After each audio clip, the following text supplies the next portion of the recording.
नमस्कार दोस्तों, नमः शिवाय। जीवन ज्योति चैनल में आप सभी का हार्दिक स्वागत करती हूँ। दोस्तों, आज मैं बात करूंगी अगहन मास अर्थात मार्गशीर्ष मास के गुरुवार के विषय में। अगहन मास के गुरुवार के दिन माता लक्ष्मी जी की विधि विधान से पूजा अर्चना की जाती है, जिससे कि हमारे घर में माता लक्ष्मी जी का अस्थायी निवास होता है और हमारे घर में धन धान्य सुख समृद्धि की कमी कभी नहीं होती है। दोस्तों, अगहन मास के प्रत्येक गुरुवार को हमें बहुत ही विधि विधान से माता लक्ष्मी जी की पूजा अर्चना करनी चाहिए। आज की वीडियो में आप लोग सभी लोग जानेंगे कि क्या हम बिना व्रत रखे भी उतने ही विधि विधान से माता लक्ष्मी जी की पूजा अर्चना कर सकते हैं या नहीं कर सकते हैं। दूसरी बात, यदि हम व्रत नहीं धारण कर सकते हैं तो क्या हमें चौकी की स्थापना करनी चाहिए या फिर नहीं करनी चाहिए। तीसरी बात, जब हम माता लक्ष्मी जी के लिए चौकी की स्थापना करते हैं तो सबसे मुख्य चीज होती है नारियल की स्थापना करना। कलश के ऊपर हम नारियल स्थापित करते हैं, तो क्या हम एक ही नारियल प्रत्येक गुरुवार को स्थापित कर सकते हैं या फिर हमें अलग अलग प्रत्येक गुरुवार को दूसरा नारियल लेने की आवश्यकता पड़ेगी।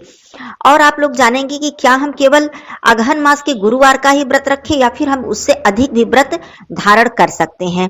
और दहलीज पूजन के विषय में, जो कि अगहन मास के गुरुवार के व्रत में बहुत ही ज्यादा मुख्य कार्य होता है और बहुत ही ज्यादा आवश्यक होता है अपने मुख्य द्वार की पूजा करना। तो क्या इसे हम केवल ब्रह्म मुहूर्त में कर सकते हैं या फिर हमारे पास यदि समय नहीं है तो क्या हम इसे संध्या को भी दहलीज पूजन कर सकते हैं या नहीं। तो बहुत सारे प्रश्नों का उत्तर आप लोगों को मिलने वाला है। व्रत आप नहीं रखते हैं तो किस विधि से आप पूजा अर्चना करें। बहुत ही सरलता से इन सब प्रश्नों के उत्तर के लिए आप लोग वीडियो में अंत तक बने रहिएगा। चैनल पे पहली बार है तो चैनल को सब्सक्राइब कीजिएगा। वीडियो मेरा उपयोगी लगता है तो इसे लाइक जरूर कीजिएगा, शेयर कीजिएगा और कमेंट बॉक्स में जय लक्ष्मी मैया जरूर लिखिएगा। दोस्तों, आइए एक एक करके सभी महत्वपूर्ण बातों को समझ लेते हैं। सबसे पहली बात, तो आप अगहन मास के गुरुवार का यदि आप व्रत रखते हैं तो ये बहुत ही उत्तम है, बहुत ही शुभ फल प्रदान करता है और माता लक्ष्मी जी की असीम कृपा आपके ऊपर बरसती है।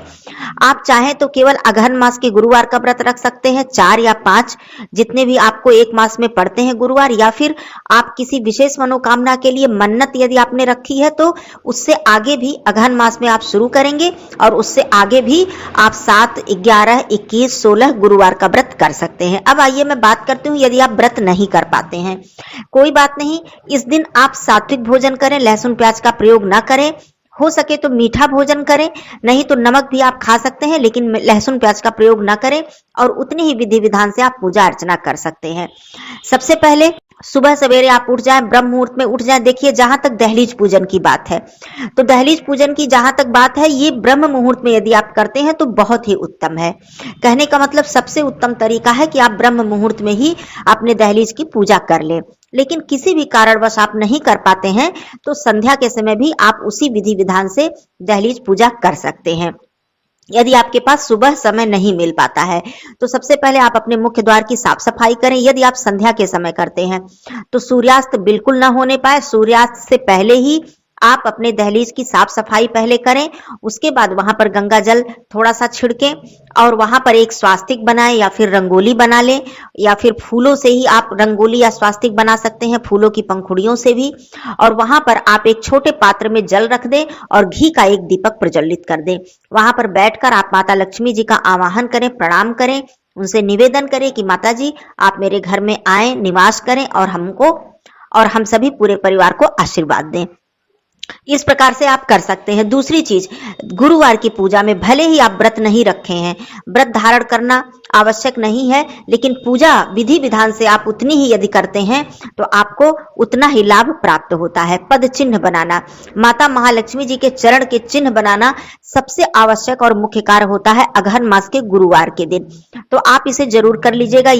यदि आप नए चावल का, जो नई फसल हुई है उसके चावल के आटे से माता लक्ष्मी जी के पद चिन्ह बनाते हैं तो ये बहुत ही उत्तम है। नहीं तो आप केवल चावल से ही माता लक्ष्मी जी का पद चिन्ह बना सकते हैं। यदि आप नहीं कर सकते हैं तो आप अबीर, गुलाल, किसी भी चीज से माता लक्ष्मी जी के पद चिन्ह मुख्य द्वार से लेकर अपने घर के अंदर अर्थात मंदिर तक आप बनाएं, आती हुई अवस्था में कि आप माता जी हमारे घर के अंदर आ रही हैं। जिस प्रकार से हम लोग प्रवेश करते हैं उसी प्रकार से आती हुई पद चिन्ह आपको बनाना है। इस बात का बहुत ज्यादा ध्यान रखना है। आपको उल्टा पद चिन्ह नहीं बनाना है कि आप अपने घर के अंदर से और बाहर की तरफ लेकर पद चिन्ह जा रहे हैं, अर्थात उस तरफ आपके माता जी के चरण के जो मुख है वो उस तरफ है, ऐसा नहीं करना है। ये बात आपको ध्यान रखनी है। दूसरी चीज, चौकी की स्थापना। यदि आप व्रत रख रहे हैं तब तो आपको बहुत ही आवश्यक है कि आप चौकी की और कलश की स्थापना करें। यदि आप व्रत नहीं रख रहे हैं तो आप चौकी की स्थापना कर सकते हैं, यदि आपकी श्रद्धा है, नहीं तो आप अपने घर के मंदिर में भी पूजा अर्चना कर सकते हैं। यदि आपने चौकी की स्थापना की है तो जो नारियल है और कलश है, इसे मुख्य रूप से इस व्रत में माता लक्ष्मी जी का स्वरूप माना जाता है और नारियल और कलश की मुख्य रूप से पूजा की जाती है। आपको चौकी पर माता जी की प्रतिमा भी रखनी है, आप अकेली प्रतिमा भी रख सकते हैं, लेकिन यदि श्री हरि नारायण जी के साथ माता लक्ष्मी जी की प्रतिमा रखते हैं तो ये सबसे ज्यादा उत्तम है, आपको रखनी चाहिए। दूसरी चीज, आप चौकी पर गणेश भगवान जी की प्रतिमा भी रख सकते हैं या फिर सुपारी से भी गणेश भगवान जी की स्थापना कर सकते हैं। लेकिन व्रत रखे हैं तो आपको निश्चित रूप से चौकी की स्थापना करनी है। व्रत आप नहीं रखते हैं तो आप अपने घर के मंदिर में भी पूजा अर्चना कर सकते हैं। सबसे ज्यादा आवश्यक है कि यदि आप चौकी की स्थापना की है और नारियल जो आपने प्रयोग में लिया है, उसी नारियल को आप प्रत्येक गुरुवार को प्रयोग में ला सकते हैं। जब आपने गुरुवार की पूजा कर ली, उसके बाद आपको चौकी शाम को नहीं हटानी है, रात्रि में नहीं हटानी है, सुबह आपको चौकी हटानी है। जिस प्रकार से हम कलश का जल अपने घर में उसका छींटा देते हैं, फिर बाकी जल अपने पौधे में गमले में डाल देते हैं, चुंदरी और नारियल आपको उसी तरह से रख देना है। जो आपने कपड़ा बिछाया है उसे भी उसी तरह से रख देना है।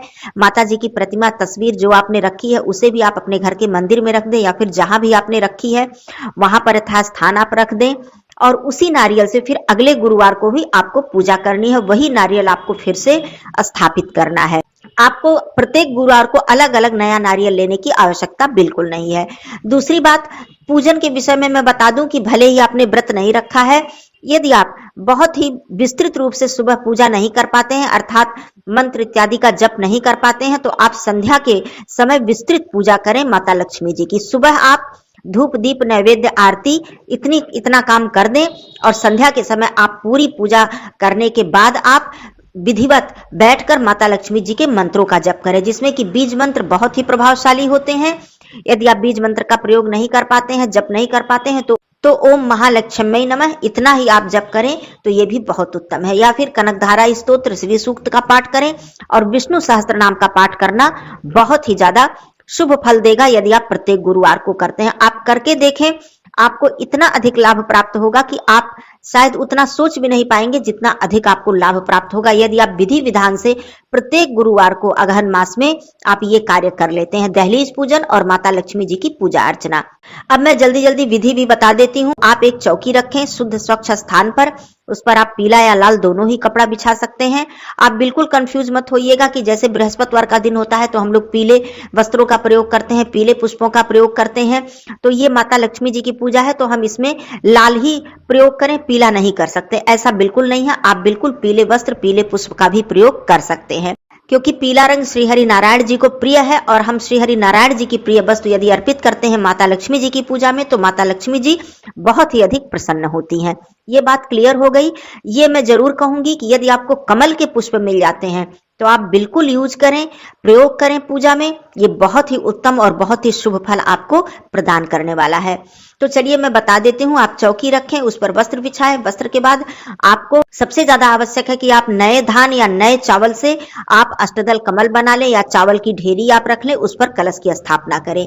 ये अगहन के गुरुवार में बहुत आवश्यक होता है। उसके बाद आप कलश में थोड़ा सा गंगा जल डालें, शुद्ध जल डालें, स्वास्तिक बनाएं, एक मौली बांध दें, ऊपर पंचपल्लव रख दें। जल में आप सिक्का, दूर्वा, लौंग, इलायची, हल्दी की गांठ इत्यादि डालकर पंचपल्लव रखकर आप एक नारियल स्थापित करें। जैसा कि मैंने बताया, जटा वाला पानी वाला नारियल हो, उसमें एक मौली बांध दे, ऊपर से एक पीली या लाल चुंदरी आप लपेटकर माता लक्ष्मी जी का साक्षात स्वरूप समझकर आप स्थापित कर दें। एक घी का दीपक प्रज्वलित करें।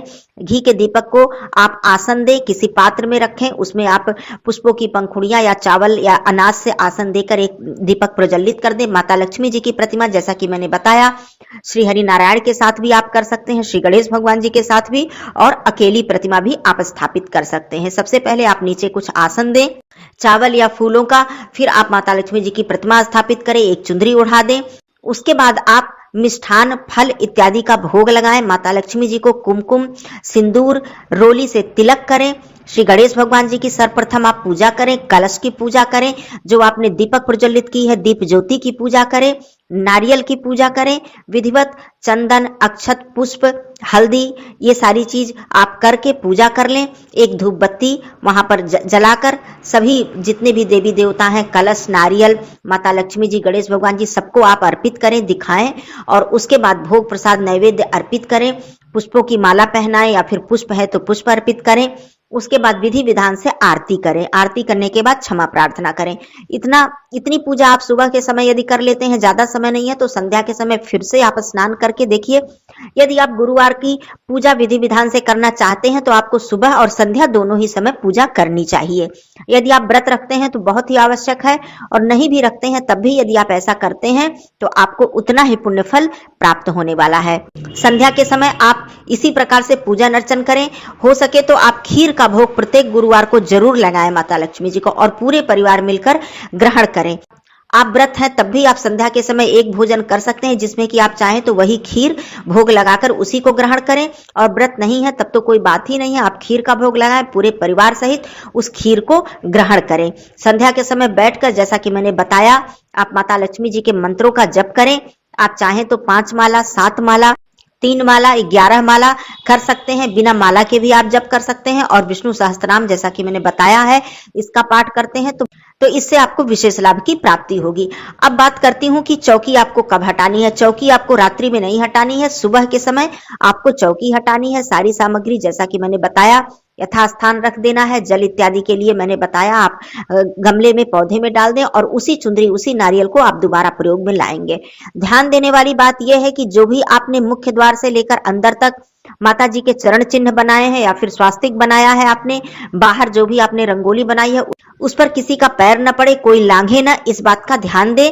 मुख्य द्वार के बिल्कुल सिधाई से न बनाएं, थोड़ा साइड से बनाएं, जिससे कि किसी को आने जाने में दिक्कत न हो और माता लक्ष्मी जी के चरण चिन्ह किसी के पैर न पड़ने पाए। तो इस बात का भी आपको ध्यान देना बहुत ही ज्यादा जरूरी है। इस व्रत में आप चाहें तो जो धान की बाली होती है उससे आप तोरण लगा सकते हैं अपने द्वार पर, या फिर अपने घर के मंदिर में, मंदिर के ऊपर आप इससे तोरण के रूप में आप इसे लगा सकते हैं। धान की बाली, नए धान की बाली को सजाना बहुत ही शुभ फल देता है इस अगहन गुरुवार के व्रत में। तो ये सारी मुख्य बातें थी। आप लोग इस प्रकार से बिना व्रत रखे भी पूरी विधि विधान से पूजा कीजिएगा, और इसका फल आपको बहुत ही शीघ्र देखने को मिलेगा।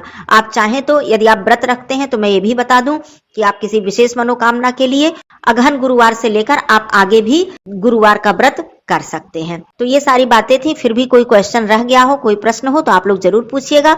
फिर मिलती हूँ अगले वीडियो में। तब तक के लिए धन्यवाद। नमः शिवाय। हर हर महादेव।